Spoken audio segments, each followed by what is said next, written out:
Oh, how often will the sorrowing ones at home look upon the vacant chair and vacant place and sadly think of how sons and brothers that now sleep far away upon the battlefield, in many cases in unnumbered and unknown graves, laying with their comrades in the long trench, with no coffin or shroud but their blankets or tents wrapped round them, and where no flowers upon their lowly graves will ever be watered by the tears of mother, sister, father, or brothers. Though the soldier's grave be ever so humble, there are sad hearts at home.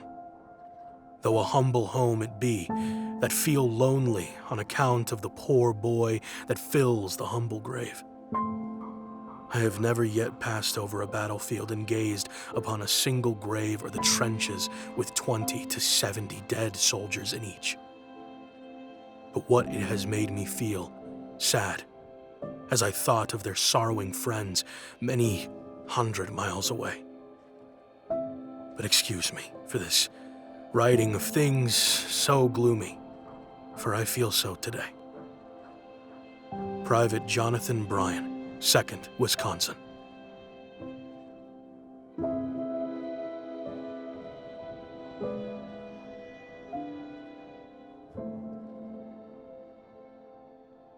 Though enlisted in a Wisconsin regiment, Bryan grew up in Pennsylvania. Upon hearing of his son's death, his father traveled straight to the battlefield, in hope of bringing Jonathan's body home. He found some wounded soldiers from the regiment in town, and brought them to the battlefield to where they said Jonathan had fallen. At that place, they found 3 graves, and opened each one. One was definitely a Confederate officer. One of the other 2, his dad thought, could be him, but they could tell very little about the decomposing corpses. All 3 may have been rebels. One may have been his son. Jonathan's brother was in a different regiment in the Army. He was able to travel to the 2nd Wisconsin and ask questions. One soldier thought that he saw Jonathan propped up against a tree, and that he heard him calling for help after he was shot. But at that time, the soldier was unable to help him, and never saw him again.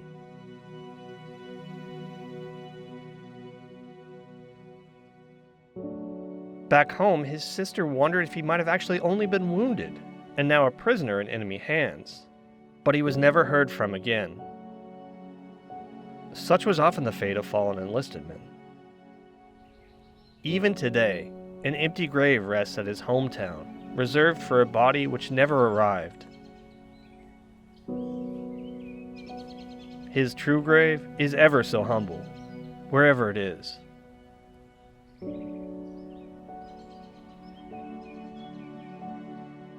General officers rarely ended up in unknown graves. While each death is its own tragedy, General Reynolds' death was probably the most consequential that day. He was a Union 1st Army Corps commander in charge of 12,000 men. But he was actually in charge of 3 times that number of men as an Army wing commander. When generals fall, it's a big deal, and many historians agree that his death had a significant impact on how the battle played out. The event has also had more than its share of sensationalism stem from it. There's a long-standing myth that Reynolds was specifically targeted by a sharpshooter, and the folklore surrounding this has had its own evolution. The story you usually hear goes like this. Reynolds arrives on the battlefield ahead of the advance elements of his corps. He quickly recognizes the key terrain and the importance of protecting it from falling into enemy hands. Many historians think that he may have been eager to bring on a fight, being a native Pennsylvanian. He meets with Cavalry Commander John Buford and approves of the ongoing effort to delay the rebel advance. He then rushes back to meet his first 2 brigades, having his escort tear down the fencing to save time. He summons an artillery captain to place his battery at the high ground on McPherson Ridge, orders his division commander to place infantry support from Cutler's brigade on either side of it, He then moves south and realizes Archer's Confederate brigade is driving the cavalry troopers back. This imperils the soldiers and the battery he just placed in the north. Orders are given to the Iron Brigade units, including the 2nd Wisconsin, to hurry into position and not take time to load. As the regiment approaches the woods, it's hit by a volley of musketry. Reynolds cannot let this attack falter and urges these soldiers onward, saying, "Forward! For God's sake, forward!" He turns his back to look for reinforcements before being shot in the back of the head and killed instantly. But if we believe this volley happened specifically at the crest, this doesn't mesh well with Sergeant Wheeler saying after the volley, he turns and looks back for casualties and sees Reynolds fall 100 feet behind the right wing, down the slope. The monument marking the place where he fell is significantly forward of this slope. This account of Wheeler seeing Reynolds fall is nothing new. It's just always been used in the context of this happening much farther forward. Reynolds is universally credited on being close to the 2nd Wisconsin when this volley occurred, or at least when they went into action. And you know what's really weird? There is not one other account from another surviving member of the regiment who says he sees General Reynolds go down. In fact, there isn't a single account mentioning that General Reynolds was right there with them, from anyone in the regiment at the time. Compare that to no less than 3 sources, mentioning Private Ludwig being decapitated by friendly artillery fire. Even avid writers like Corporal Beecham of Company H made no mention of Reynolds being with them. He specifically says that the last time they saw Reynolds was when they left the road almost a mile prior. He says the word passed along the lines that Reynolds had been killed well after the morning fight occurred. I find it difficult to believe that Beecham, with his focus on the battle beyond his immediate surroundings, would pass on the opportunity to give some account of Reynolds' presence, even if he didn't see it personally. Nothing.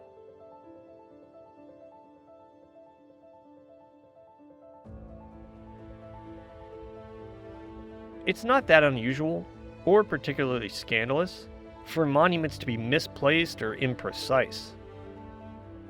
General Hancock, leading the 2nd Corps, was wounded on the 3rd day of battle. Years later, when touring the battlefield, he said he was definitely not wounded where his monument stood, though he was unsure of the precise location. There's at least 2 locations marked as the spot where Colonel Strong Vincent fell mortally wounded on Little Round Top. But beyond the precise location, there's another issue at hand. How is it possible that Reynolds could be up front directly encouraging the troops, and yet no members of those regiments wrote about it? The account of Reynolds' death is practically set in stone today. In any source you read, he was in the thick of it, encouraging his men to go forward, blatantly exposing himself, leading by example. Just none of them wrote about it. I know what some people are thinking. That's too far. Just because they didn't write about it doesn't mean it didn't happen. Reynolds had a habit of recklessly exposing himself, and him doing so in this manner isn't that hard to believe. Reynolds was also a micromanager, and he was notably reckless at the Battle of Second Bull Run.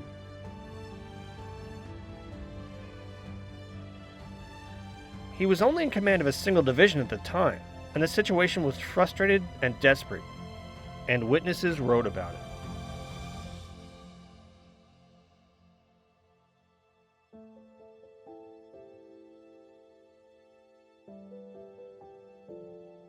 Consider this absolutely wild scenario for one moment.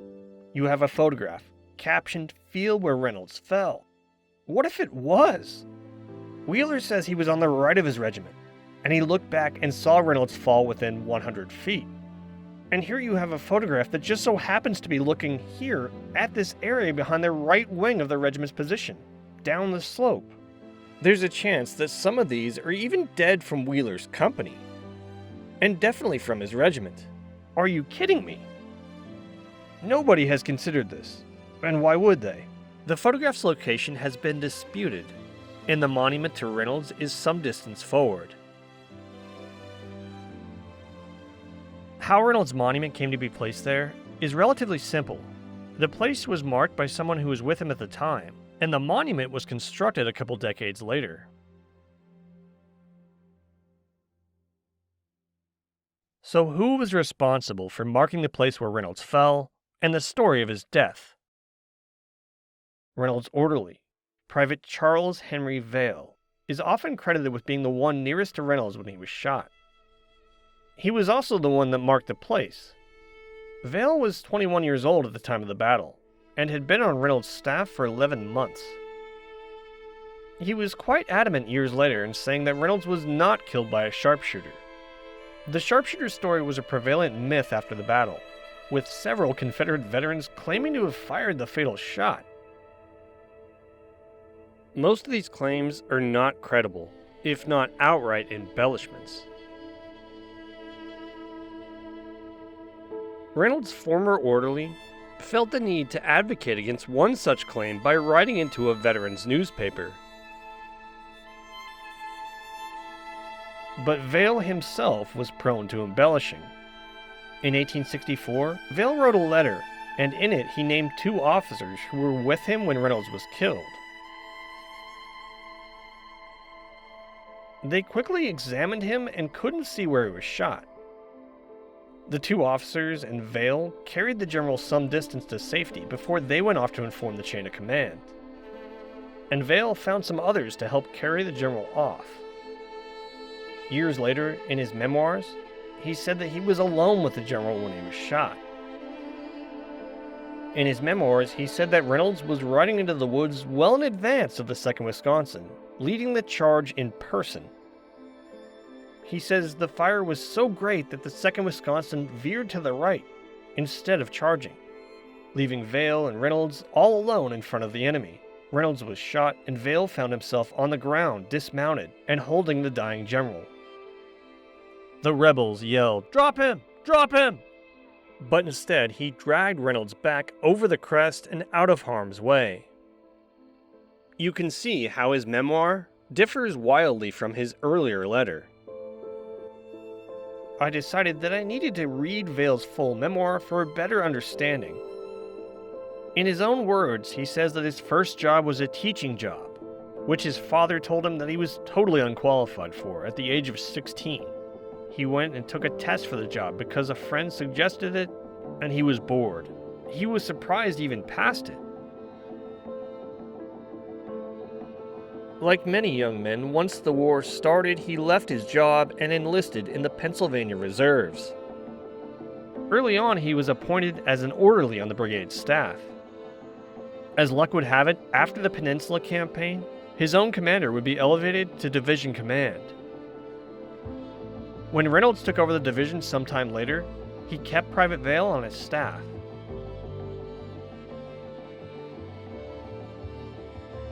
After Reynolds was killed at Gettysburg, he was commissioned as an officer into the regular U.S. cavalry. The regular army units did not muster out like the volunteers did. This allowed him to serve in the army after the war. Vail served with his cavalry regiment in the Arizona territories until being discharged in 1870. His highest claim to fame was always being near General Reynolds when he was killed. After Reynolds was hit, Vail and several other members of his staff carried the body off the field to a house south of town. As the battle raged, they put him in an ambulance and left. Thus began a journey that brought the staff and Reynolds to his final resting place, his hometown in Lancaster. During the journey, Vail got to meet Reynolds' family. They were naturally very curious and grateful to the man who helped bring their loved one's body off the field. After meeting Vail at the funeral, Reynolds' sister Jenny described him as an intelligent man and devoted to Reynolds. The family had a gold watch inscribed and sent to him.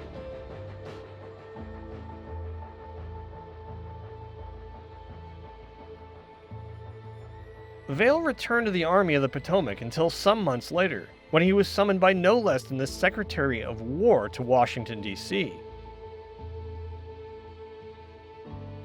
He met the secretary and was informed that Reynolds' sisters had personally met President Lincoln and lobbied him to secure a promotion for Vail to lieutenant. He was thanked by the secretary for helping prevent Reynolds' body from falling into enemy hands. To me, he said, "Now, Mr. Vail, do you think you could locate the spot on which the general fell? There are many different reports, and the general's sisters and family are very anxious to know the exact spot." I told him I thought I could, that the surroundings were so impressed on my mind that I thought I would have no difficulty in doing so. Up to that point, surviving members of the First Corps had already pledged significant sums of money for the purpose of creating a monument to him. Both the First Corps and the family felt that the ground he fell on was sacred, and that the monument they would erect should go there. Ultimately, the monument would not go where he fell. It went in the Gettysburg Cemetery. The state of Pennsylvania would later erect 2 more monuments to Reynolds, marking the place where he fell, as well as an equestrian monument. Nobody knew this in the winter of '64, though. After the meeting in Washington, Vail headed by train to Baltimore, rendezvoused with Reynolds' sisters, and set off for the battlefield. While traveling, he told them all the details about the general's movements and how they moved his body after he was shot. Among other things, I told them of a young oak tree having been cut off by a cannonball about so high from the ground, very close to where the general was killed, and the top falling so some of the branches struck us.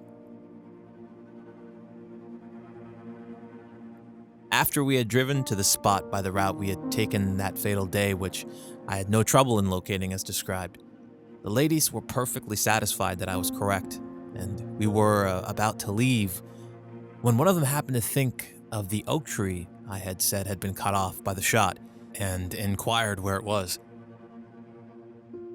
I had forgotten all about that, and for a moment appeared to be all wrong. I knew I was right, but there was no tree there, cut off as I had said. There was, however, a pile of cordwood. As I looked the wood over, I saw that the ends of some of the pieces had been shot off and not cut off with an axe. As a matter of fact, the trunk had been chopped down, and the top part had been cut up into cordwood and piled up on the ground. That verified my statement. I have often, in thinking over the matter, been glad that it was settled then and there, for my circumstantial evidence fully corroborated all I had said to the sisters. I marked the spot at that time as directed by the secretary, and the monument now stands there. During the battle, Vail is on the field for a very short time, and much of it is focused on getting Reynolds' body off the field. Did he even have more than a few minutes to understand the terrain? Now, the following year, he's arriving at the battlefield for the first time since that day, with Reynolds' sisters, and they want to mark the exact spot so that a monument honoring his sacrifice can be placed. On the way there, he tells them a story about a tree getting sheared down by a cannonball, so close to them that the branches struck him and the general, a detail he never recounts anywhere else.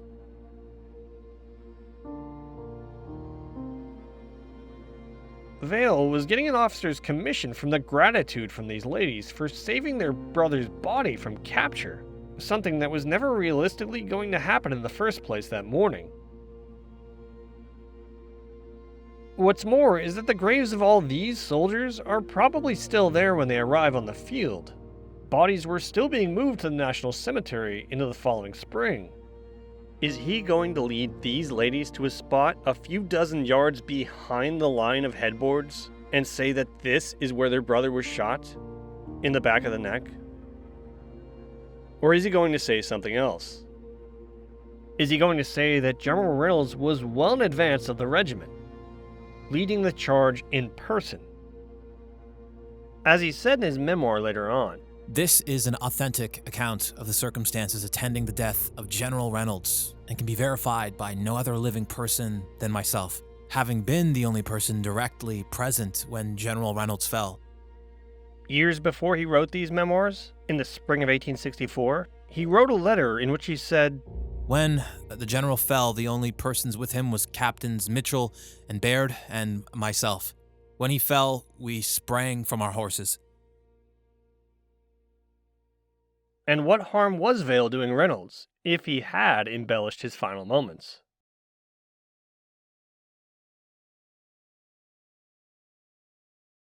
Between Captains Mitchell and Baird, both men die in the 1870s, at relatively young ages. Only Baird ever left an account.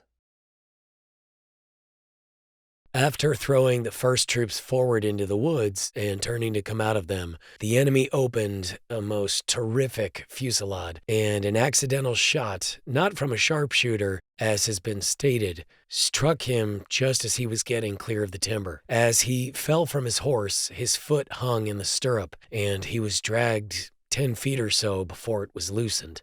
I at once jumped from my horse and opened his clothes, but in an instant saw that there was no hope for his recovery. I obtained a canteen of water from one of our infantry who was behind a tree on the edge of the woods, and raising his head, gave him a mouthful, but he could not swallow. In a few moments, I got some of our men, who put him in a blanket and carried him off the field. He made no exclamation at all when he was hit, and none at any time afterwards. Captain Edward Baird, 48th Pennsylvania. Captain Baird says that Reynolds fell from a terrific fusillade of enemy fire. This is consistent with the initial volley, just as Sergeant Wheeler writes. What's confusing, and what confuses people when it comes to the 2nd Wisconsin's exact position at this moment, is what constitutes the edge of the woods. Compared to a wide open wheat field, you are most definitely at the edge of the woods, and also at the crest. The precise location of the edge of the woods in 1863 is only partly known. The very best image available showing a part of it is in a Matthew Brady photograph taken a couple weeks after the battle.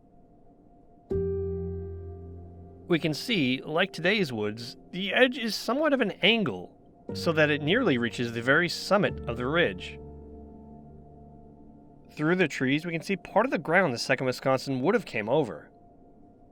The farmer's fence at the opposite edge has all but vanished from the chaos.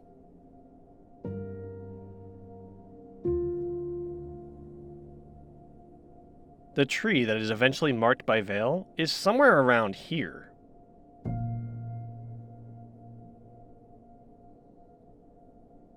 If Reynolds was behind the crest within 100 feet of his first line of infantry, he's still way too close for an Army wing commander. The forward position would be almost suicidal for a mounted officer. Just prior to this moment, Union cavalry troopers had beat a hasty retreat out of the woods. While Baird indeed says Reynolds is hit coming clear of the timber, I get a sense that he doesn't mean this literally.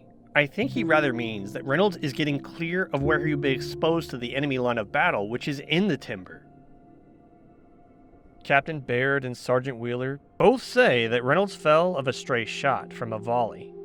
This was most certainly that initial volley. Vale never describes it in his writing as a stray shot, but that was what one of the general's sisters understood when she wrote a letter the day after the funeral.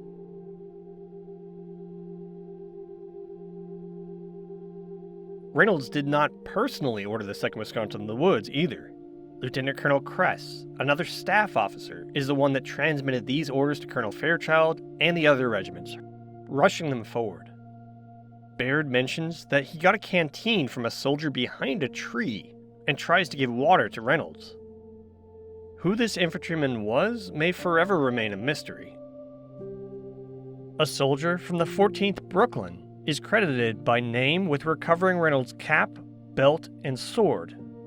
Oddly enough, 4 soldiers from the 76th New York are also recorded by name by another officer as being those to actually carry Reynolds off the field.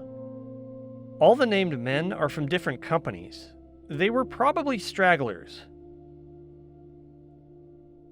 Vale changes his stories between several accounts.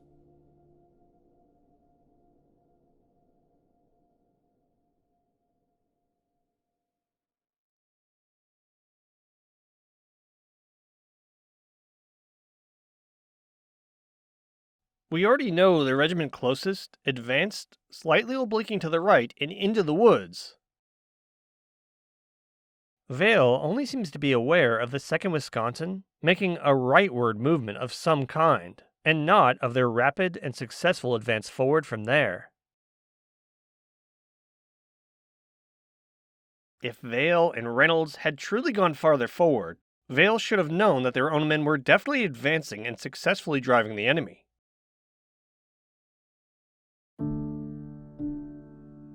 As is often the case, the memoirs are perhaps the least reliable writings. Vale's memoirs raise a number of red flags. 10 months prior to Gettysburg, the Union Army's left flank is being crushed by a massive surprise assault at Manassas. Reynolds' division is leading a rear guard action. Reynolds' horse becomes exhausted, and he tells Vale to trade horses with him and to take his horse back to the wagon train. After doing this, he says he borrows a musket and cartridge box from a soldier at the wagon train and heads back to find General Reynolds leading a brigade out, as he puts it. So I followed with them without getting in line, or rather, in ranks. I was going out on my own hook. We had marched but a few hundred yards when the Confederates discovered us, and each side began forming a line of battle. He then says he sees a pile of stones around some trees in a field between the two lines, and I at once saw the advantage. I would have behind the stone pile if I could reach it, and made up my mind to try. Off I went on a run and got behind my stone pile without getting hit. I then crept up, all cocked and primed and ready to fire.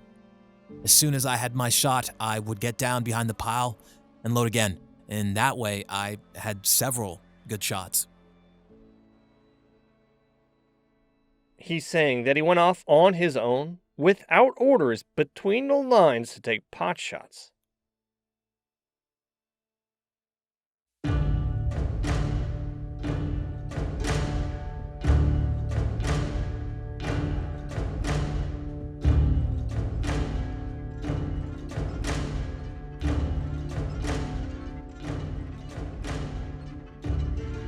I get a strong impression that Vale was very much a storyteller. This makes me wonder why his account is still held up in high authority by those who examine Reynolds' death. To his credit, Vale sees success after his commission, despite joining a veteran cavalry regiment as a rookie officer. His post-war career is a different story. During his service on the frontier, he would be at the center of an investigation in which he shot and killed 2 deserters with a single shot of his carbine. This happened during a quick confrontation when the posse Vale was leading stumbled upon them. In his defense, other soldiers testified that these men were violent and prone to violence, and one of them had a weapon cocked and ready to fire. However, in his memoir, he says that one of the men fired at him first, and he describes this happening in very specific detail. This is not what he or anyone else said on the court of inquiry on the matter. He was exonerated all the same and found justified in the shooting based on the original evidence, but he apparently felt the need to justify it further in stories. While in the post-war army, he would be court-martialed 6 times, mainly concerning the alleged misuse of government funds. In his defense, he was acquitted on all charges. However, he would then be court-martialed for having an affair with a married woman. The court sustained the charges, claiming he was not a good officer to his men. He would be one of over 150 officers in the peacetime army that would be dismissed in 1870.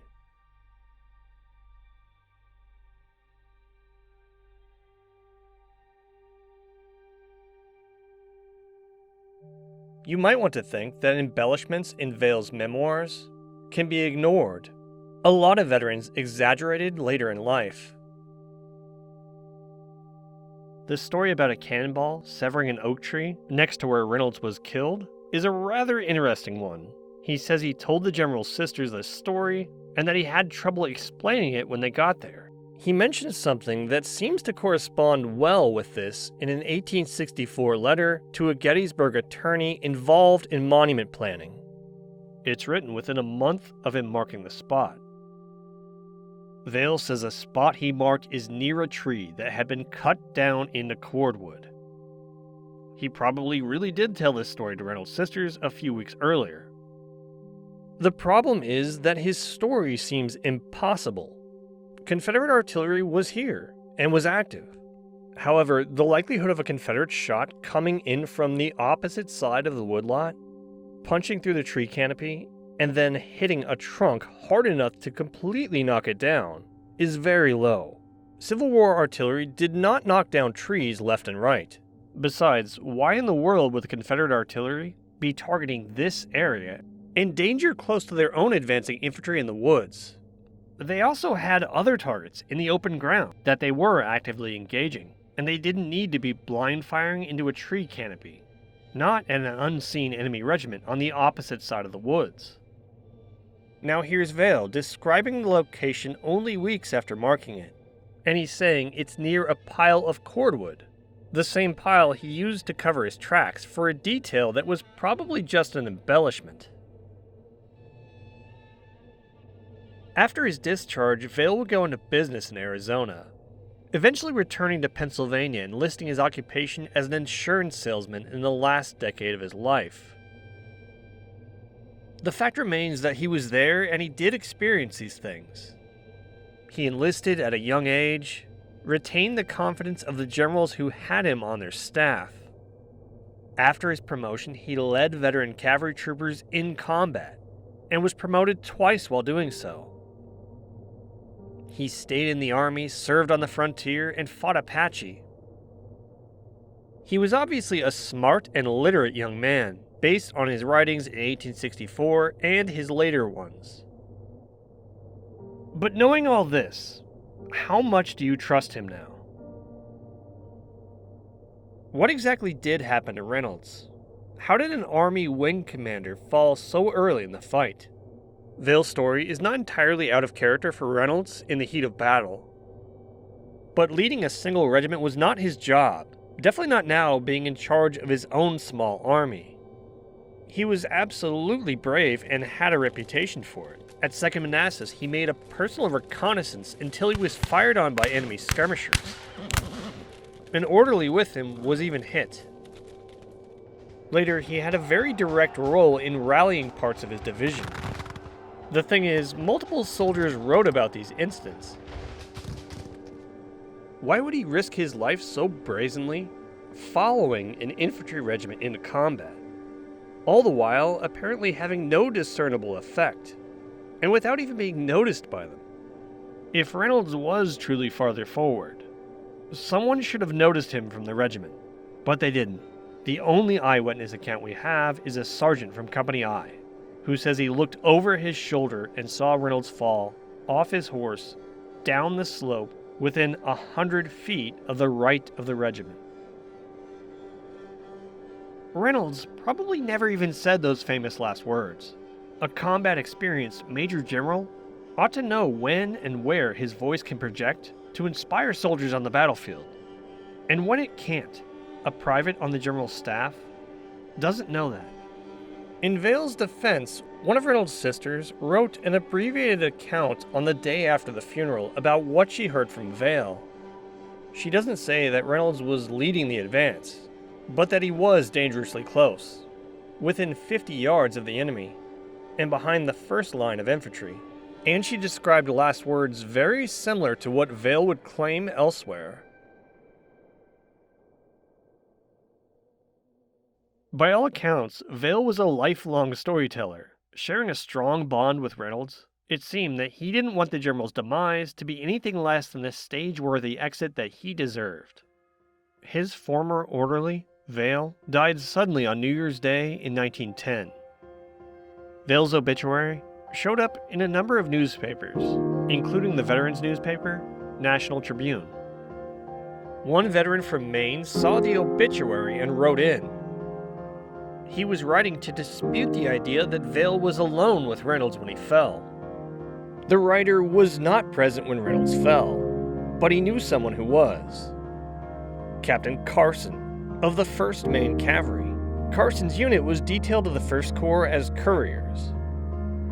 Carson had told the writer that Reynolds got word that a line of Confederate troops were just over the hill in front of him, so he started to ride up the hill to see this for himself.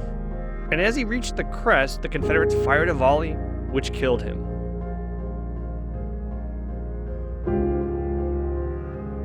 More than likely, Reynolds was doing just this. He had just ordered Fowler's regiments forward and was riding to oversee the deployment of the Iron Brigade. Reynolds probably then heard about the Confederates coming from the very same retreating cavalry troopers. He rides up the slope just high enough on his horse to see that their claim was all too true. He quite sensibly turns around to ride back down, just like Captain Baird says, but it's too late, and some Tennessee enlisted man made the shot of his life.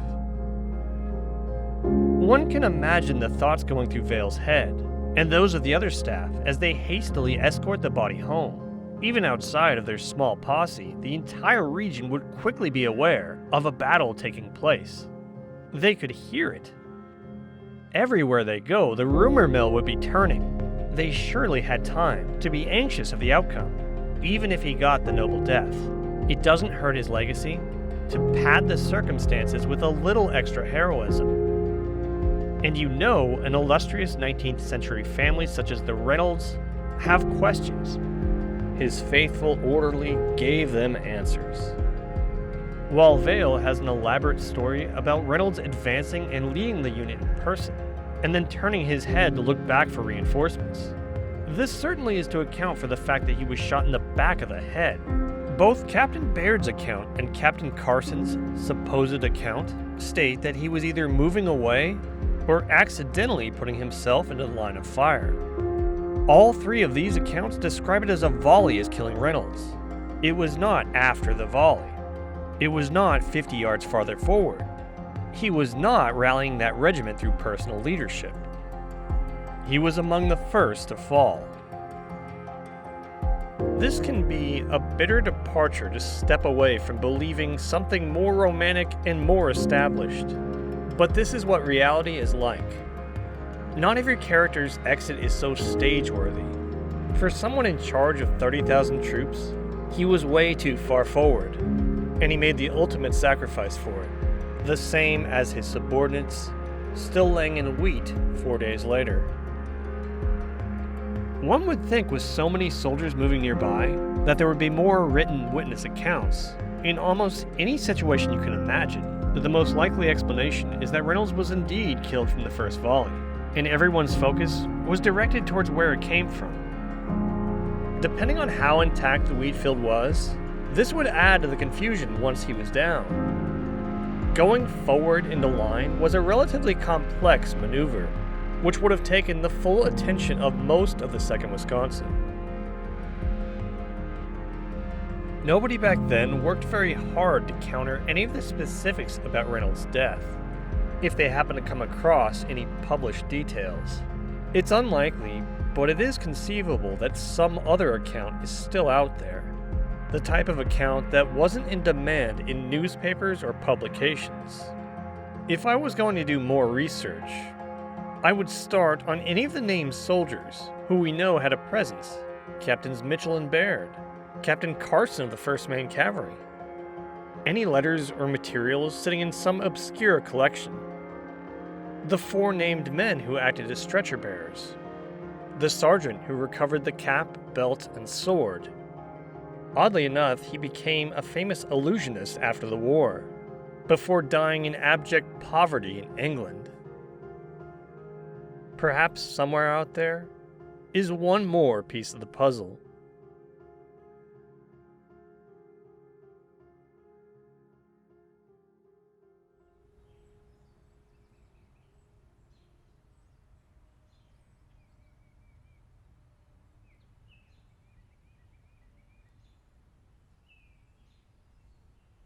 I had never believed in the presentiments of death. Indeed, I most always laughed at what I conceived was unnecessary alarm, and endeavored to throw it off with some outlandish remark. Going into Gettysburg, Sergeant Williams of I Company came to me with a handful of articles and said that he believed he would be the first one shot in the battle. He said he felt it and could not shake it off. He asked me to take charge of the trinkets. I argued with him, hoping to turn his mind in another direction, but to no avail. He insisted that his time had come. Sure enough, he was at about the first shot, instantly killed. He was a brave, noble, Christian soldier. He went into the happy land fully prepared to meet his God. Captain George Otis, 2nd Wisconsin.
Archer threw his brigade into line on Willoughby's Run and immediately advanced to brush away, supposedly, a line of skirmishers from our front. We crossed the run and advanced rapidly into a field densely covered with tall wheat, when suddenly a heavy line of battle confronted the brigade at close quarters and delivered a deadly volley into our very faces. Instant confusion and retreat followed, with many killed, wounded, and a number captured. Sergeant June Kimball, 14th Tennessee.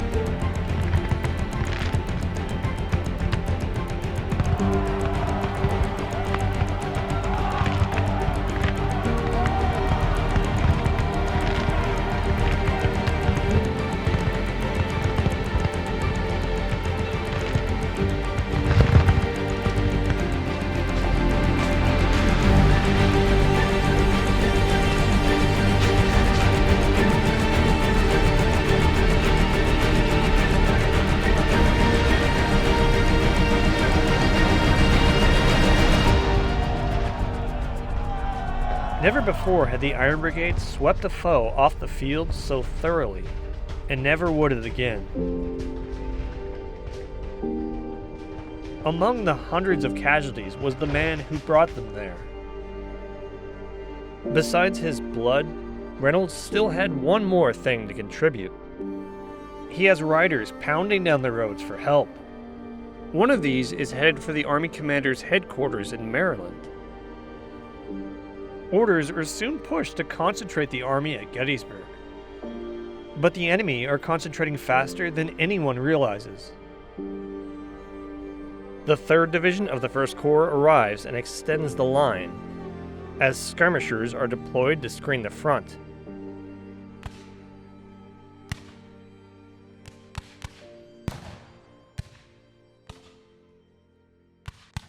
The 2nd Division is placed in reserve near the seminary.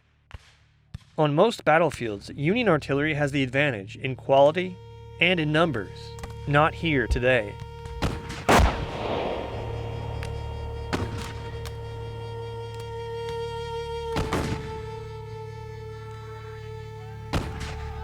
One group of soldiers from the 14th Brooklyn are busy lifting a comrade onto a stretcher when they're struck by a shell. 3 of them are killed instantly.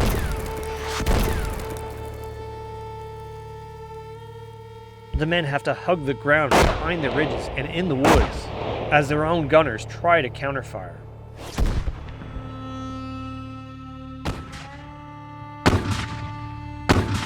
Suddenly, shells start bounding in from the north, as officers in the cupola of the Lutheran seminary frantically point to the north to draw attention to what they can see.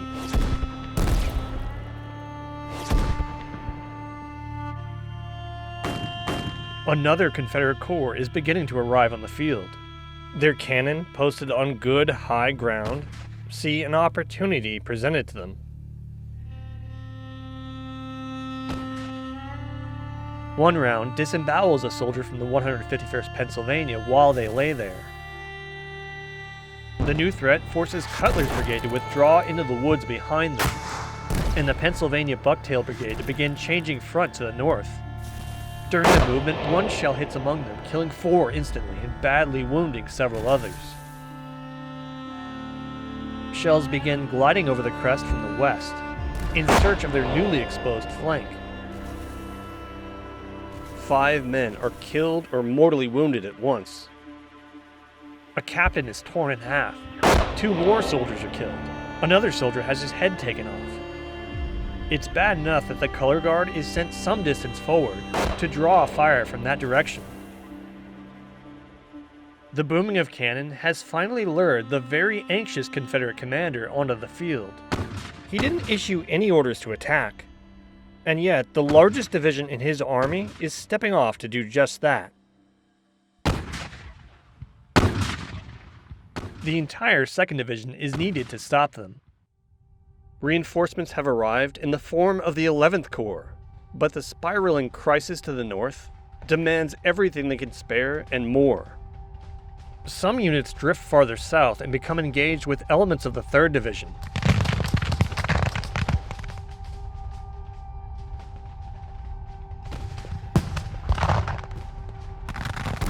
Meanwhile, not engaged, over 5,000 from Heath's division await orders, including 2 fresh brigades. Forming up behind that is another fresh division.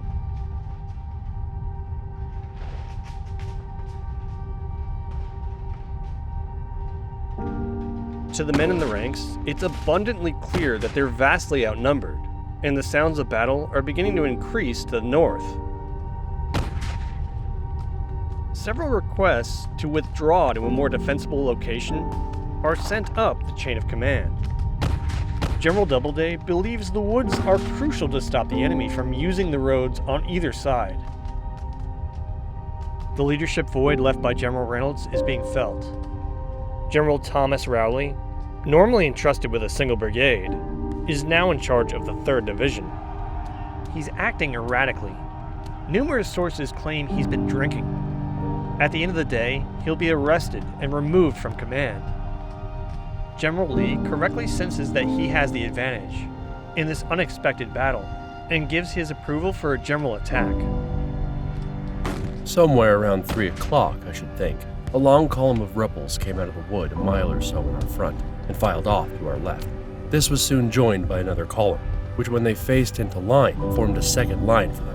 They marched along quietly and with confidence, but swiftly. I watched them from the battery, and I'm confident that when they advanced, they outflanked us at least half a mile to our left. So soon as they were within range, I opened up on them with the 4 guns. But a brigade of the 3rd Division, sent to support the battery, persisted in getting in front, that being its commander's idea of supporting. The rebel lines advanced rapidly. There was not the shadow of a chance of our holding this ridge, even had our 3rd Division commanders had any idea what to do with their men, which they had not. Colonel Charles Wainwright, 1st Corps Artillery Chief. Realizing the gravity of the situation facing the infantry, one of Buford's cavalry regiments forms up, as if to threaten a mounted charge.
Private Elisha Reed escaped serious harm in the morning, but now he takes a bullet in his upper right thigh.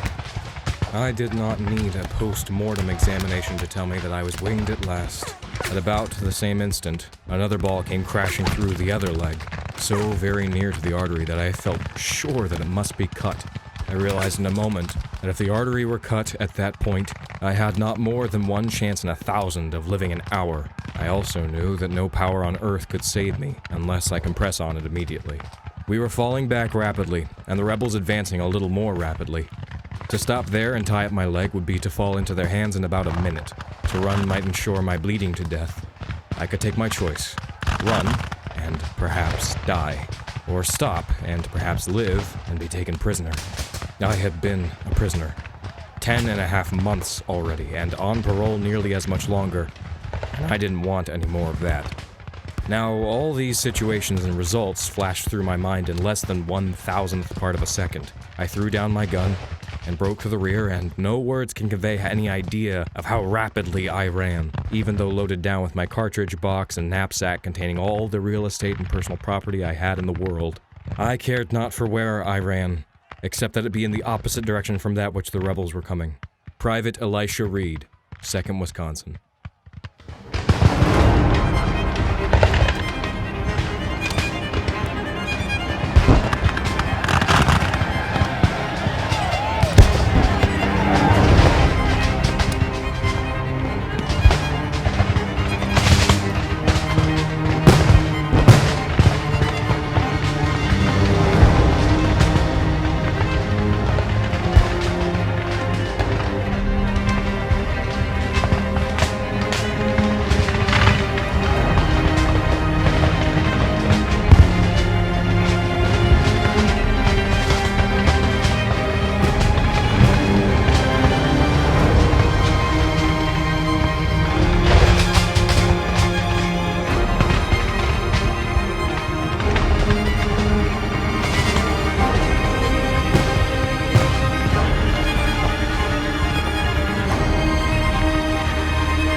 As we occupied the wood recently held by the enemy, my attention was attracted by the dreadful, not moans, but howls of some of the wounded. It was so distressing that I approached several with the purpose of calming them if possible, and to my surprise, I found them foaming at the mouth as if mad, and evidently unconscious to the sound of their voices. Lieutenant Louis Young, North Carolina.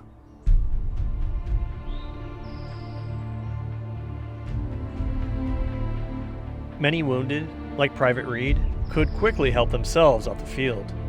Others could not. Among the ghastly variety of injuries are at least 2 enlisted men, having both eyes shot out.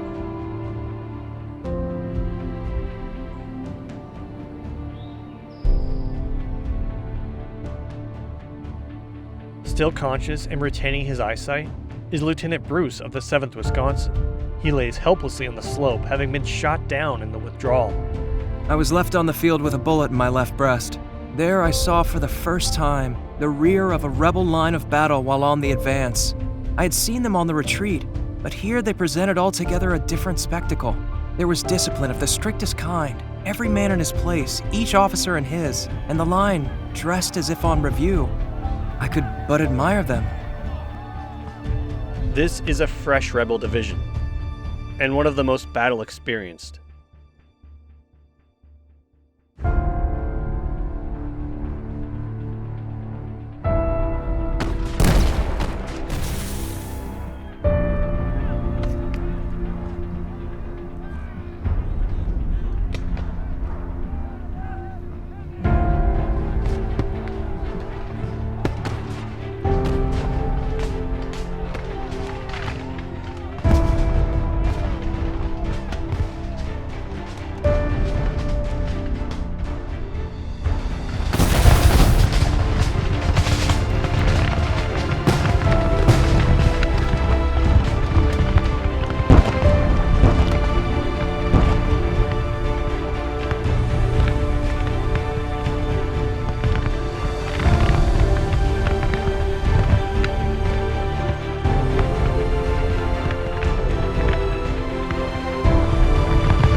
Hundreds get taken prisoner by the Confederates.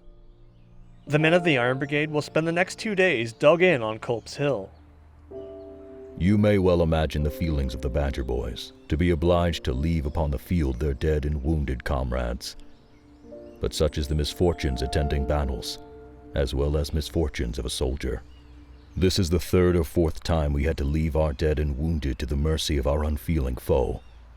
And I venture that very, very many of the wounded have died in consequence, and for want of a little humanity on the part of the Southern chivalry. Captain George Otis, 2nd Wisconsin. During the war, there was somewhat of an honor system in place when it came to the treatment of wounded. Isolated or wounded soldiers behind enemy lines were expected to offer no resistance. In theory, surgeons made no distinction between their own wounded and those of the enemy. When overwhelmed, medical teams often let tribal tendencies take over, even causing problems between soldiers on the same side but from different units. The experience of Corporal Andrew Wagner of the 24th Michigan's Color Guard is typical. Shot in the chest and laying in the open, he has his shoes stolen and his pockets picked by scavengers. One of them made him a pillow of straw to rest his head.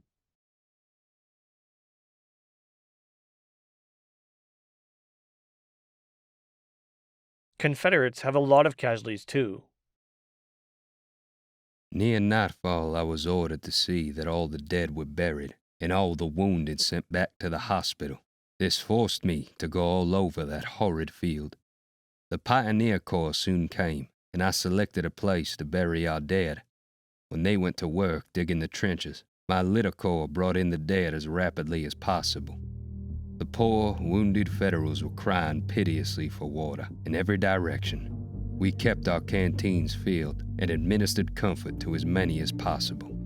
This was my first experience on the battlefield after the fighting, and it was horrible beyond description.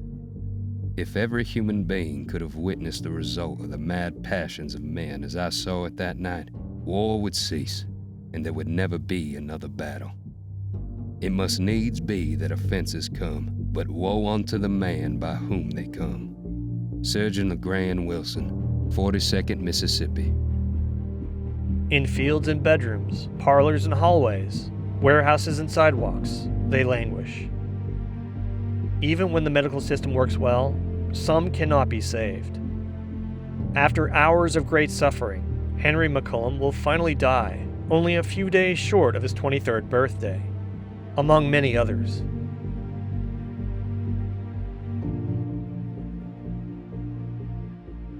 Lieutenant Bruce is still on the field, minus his hat and his coat, which were stolen from him. He soon finds himself alone, in the dark, drifting in and out of consciousness. I was back at Frederick, Maryland, passing through that beautiful city, and the ladies were out at every gate with tubs and pails furnishing the army with water. And I was just reaching for the glass offered when someone would step before me and take it.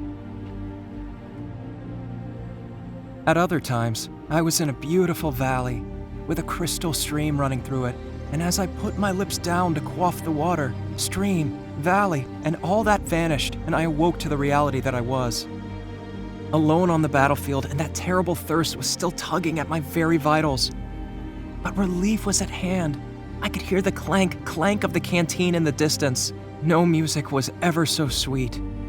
Nearer and nearer it came, but oh, the horrors, it was going by.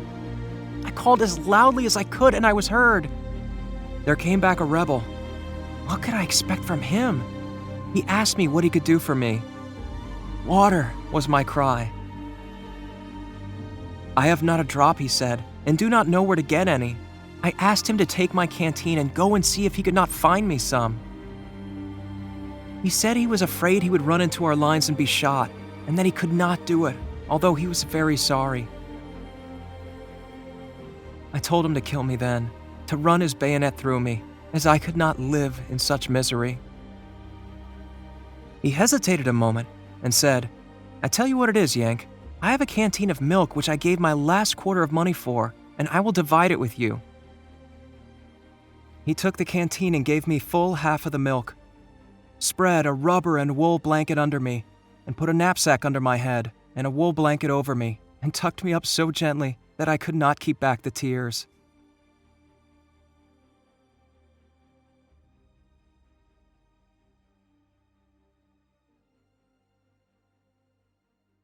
Lieutenant Robert Beef of the 88th Pennsylvania had evaded capture during the retreat by ducking into the Lutheran church, tying a white band around his arm, and helping to assist the wounded there. His regiment was from the 2nd Division, but he had close friends in the 3rd Division, which he had heard were wounded and without treatment. To get there, he'd have to travel a full mile behind enemy lines, wearing a federal officer's uniform with no surgeon's insignia, just a white band tied around his arm.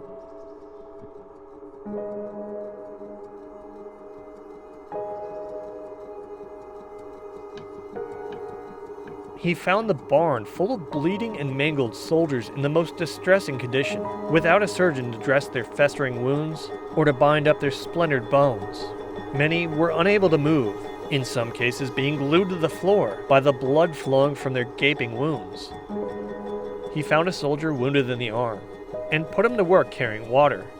He spent the rest of July 2nd washing wounds, even tearing up his own clothing for bandages before returning to town in the evening to find a real surgeon to send. The same day, a Confederate surgeon finally arranged to have Lieutenant Bruce removed on a stretcher to a hospital. The same day, Sergeant Gow dies of his wounds at a church on West High Street. Private Elisha Reed found refuge at the seminary, now well behind enemy lines. Reed is lucky. It turns out that the bullet that hit his thigh yesterday hit neither bone nor artery. With him in the large building are a couple hundred wounded Union soldiers. On both July 2nd and July 3rd, the building was rocked by incoming and outgoing cannon fire, as the enemy batteries posted nearby attract return fire. One lieutenant with a leg off was thrown into a nervous excitement and died. Another man with an arm shattered had his reason dethroned by the noise and rushed wildly about the building, downstairs and away. He never came back. The noise, resounding through the building, was worse than ordinary artillery. The third day was worse than the second. Private Elisha Reed, 2nd Wisconsin. Despite this, Reed was able to witness parts of the failed Confederate infantry assault on July 3rd.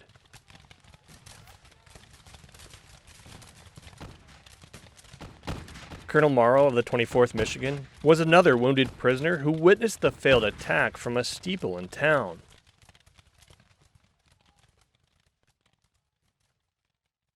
Returning downstairs, he cautioned the other wounded in the building not to cheer before breaking the news to them about what he just saw. Morrow had been shot in the scalp on July 1st, but now found himself able-bodied. He cut off his rank from his uniform, and a Gettysburg lady fashioned him a green scarf to wear around his arm in the same style surgeons wore. Hearing rumors that there were still wounded on the first day's field, he approached Confederate General Gordon and asked for help. Gordon promised to make ambulances available to him.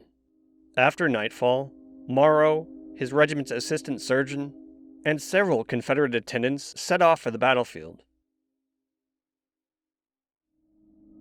Threading their way through the dead, he sees a friend in whose bloated and blackened face he scarcely recognizes the comrade he knew 3 days prior.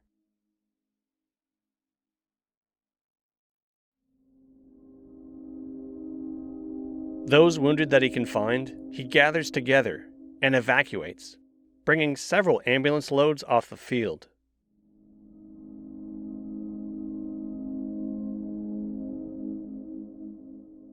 As he completes his sweep, he arrives near where they had first gone into battle.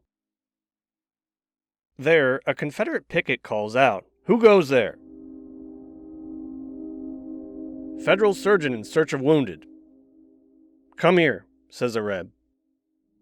The picket was posted on guard duty among the dead, but he didn't know why, and he didn't much like it. He tells Morrow that there are several Federal wounded at the camp of the Artillery Reserve nearby.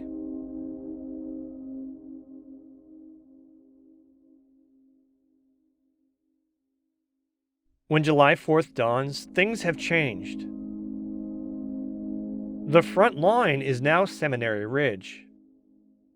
The Confederates have abandoned the town and thrown up breastworks on the ridge right near the seminary. Though they would like Northern generals to attack, the bait is not taken.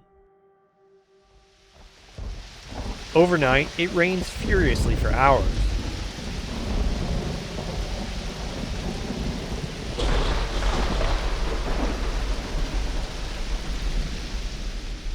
By the morning, the rebels have left.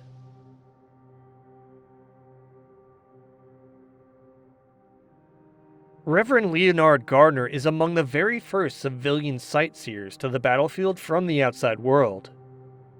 Entering Gettysburg, he proceeds down Chambersburg Street to the seminary. It's teeming with wounded soldiers. Continuing on, he crosses the open fields towards the McPherson farm. As I neared the stone barn and was gazing around indifferently, I heard a voice calling and saw a man looking over the side of a pigsty.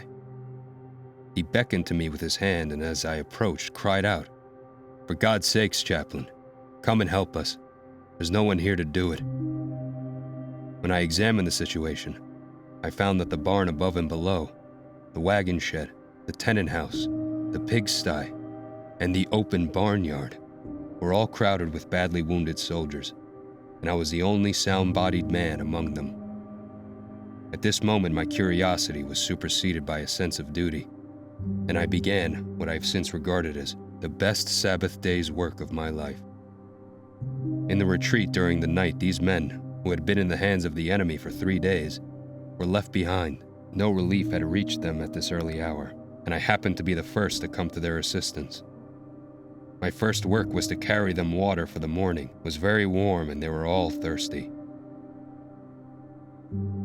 On going to the pump, I found 2 of them trying to fill their canteens. Both were wounded in the arm, which they carried in a sling.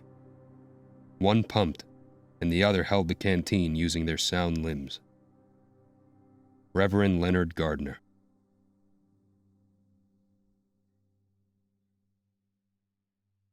After a while, Gettysburg attorney William McLean also arrives, bringing bread his wife had baked and raspberries from the family garden.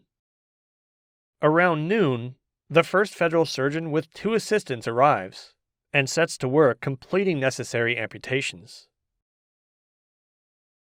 Leonard Gardner stayed and held the shattered limbs as the surgeons gave them chloroform and sawed them off. Not too far away, Alexander Gardner's crew put in a different type of work that day. Whether they knew it or not, they were capturing one of the most iconic photos of an era. The war didn't end on July 5th. Some who survived the battle would be wounded or die in the bloodlettings of 64 and 65. Some soldiers would never fight another battle, but would continue to suffer and die of their wounds at Gettysburg for decades after.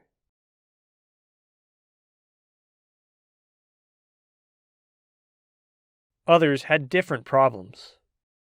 Lieutenant Thomas Moyer of the 151st Pennsylvania had survived his own company being ground down on this ridge on July 1st, a mere 3 weeks before the regiment was due to muster out and be sent home. Moyer himself was among the walking wounded. It was on a train ride to a hospital that one hometown friend and comrade noticed changes. He was now timid and anxious. After a couple months of hospitalization, he was discharged and returned home, getting a job with a railroad company. Despite this, a friend visiting him found that he was quiet and very much changed in appearance from before the war. Others noticed he had become quick, indifferent, and even violent. He had a new pastime, wandering off into the woods, away from home, and away from his wife and 3 children. Less than 4 years after the battle, he was taken for examination at the Pennsylvania Insane Asylum. 6 months later, he was transferred to a Harrisburg asylum, where he would spend most of the last 40 years of his life. What did Thomas Moyer know about this fight that we cannot?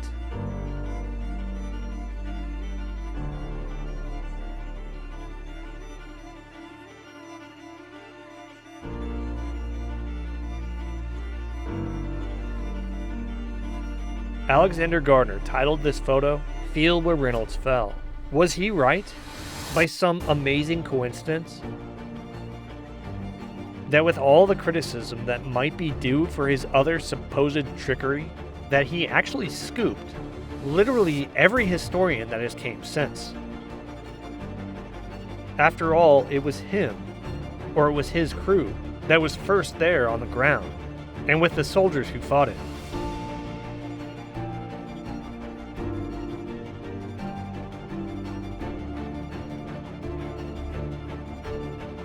"50 years after the battle, one Confederate veteran who had survived the disastrous July 3rd attack said to a newspaper reporter, 'Those who were not there can form no idea